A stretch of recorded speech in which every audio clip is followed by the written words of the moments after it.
Yang saya hormati Ketua MK, Wakil Ketua MK, dan seluruh Majelis Hakim Mahkamah Konstitusi, yang saya hormati pemohon, termohon, pihak terkait, dan hadirin yang saya muliakan. Izinkan saya menyampaikan pokok persoalan yang sebenarnya menjadi kajian kami juga di Lab Psikologi Politik. Pertanyaan, seberapa jauh sebenarnya dampak dari apa yang disebut dalam akademik disebut dengan social assistance dengan seluruh variannya, mungkin ada yang menyebutnya social aids, ada yang menyebutnya safety net, atau cash transfer, dan seterusnya terhadap perilaku pemilih. Apakah betul bahwa instrumen itu mampu mempengaruhi perilaku pemilih? Kalau kita letakkan dalam konteks suatu negara sedang ada peristiwa pemilihan umum. Tentu banyak studi yang bisa kita rujuk bahwa social assistance itu instrumen yang lazim dalam sebuah negara, karena mungkin banyak pertimbangan, seperti tadi bahwa ini bagian dari juga safety net, bagian juga dari usaha untuk mengangkat orang-orang yang kurang beruntung, salah satu dan lain sebab, dan bantuan itu diberikan untuk sebagai buffering, nah sebagai bantuan untuk mencapai tujuan welfare. Nah, tapi di lain pihak memang secara politis ini problematik, karena tentu yang punya otoritas untuk menyalurkan ini adalah petahana tentunya, dan ini tidak dimungkinkan oleh kontestan lain yang tidak dalam posisi petahana. Nah, banyak studi-studi memperlihatkan, terutama mungkin yang sering dikutip studi Stokes itu, bahwa yang dia memakai istilah clientelism politics, artinya bahwa instrumen dukungan yang dipakai sedemikian rupa, direkayasa sedemikian rupa, dimanipulasi sedemikian rupa untuk mempengaruhi pemilih. Nah tentu timing penerima manfaat bisa diarahkan supaya menguntungkan pihak yang memberi itu. Dalam konteks ini biasanya yang sering distudi adalah petahana atau partai-partai politik atau calon-calon yang satu kubu dengan petahana. Nah, ini yang disebut dengan clientelism politics. Nah, sebenarnya untuk konteks 2024 ini, karena ini menjadi perbincangan hangat, memang bagus kita melakukan studi yang betul-betul komprehensif. Jadi kita kumpulkan data dalam satu titik waktu secara longitudinal, survei eksperimental, tapi itu mahal sekali. Nah, kami tidak punya dana untuk itu.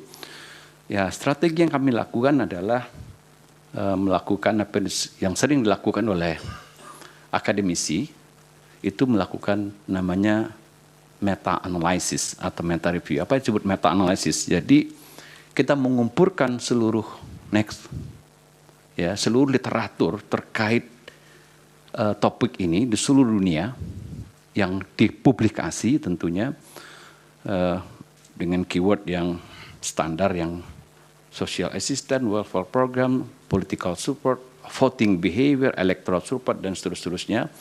Bagaimana impact-nya terhadap voting kita kumpulkan, terus kita analisis. Lanjut aja Pak.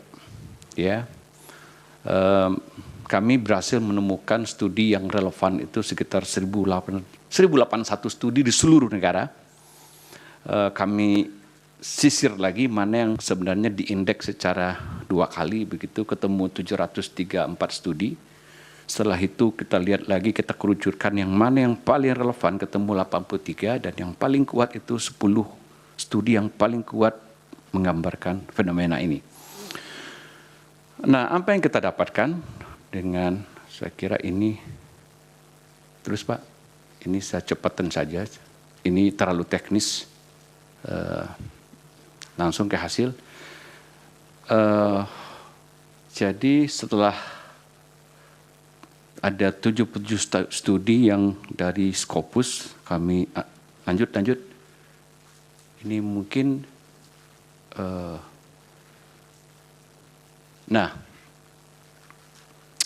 mungkin masuk ke kajian lebih lanjut, saya kira.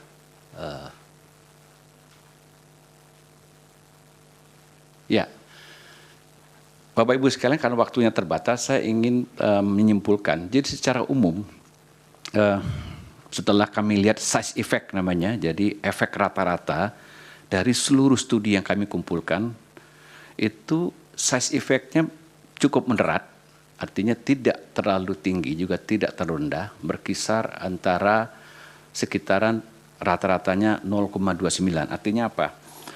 Jadi kalau kita transform ini ke dalam bentuk variant accounted, itu apa namanya?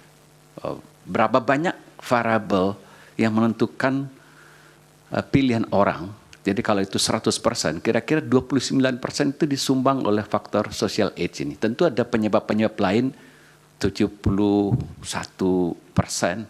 orang memilih calon tertentu karena faktor-faktor yang lain. Misalnya faktor ketokohan, faktor dia suka, faktor seagama, faktor sosiologis, faktor dipengaruhi teman, faktor analisis dia terhadap kemampuan, faktor kampanye, dan seterusnya. Itu sumbangnya 79%. Tapi 29% itu kira-kira disumbang oleh faktor penggelontoran bansos itu.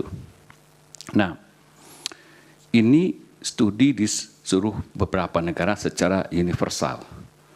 Nah,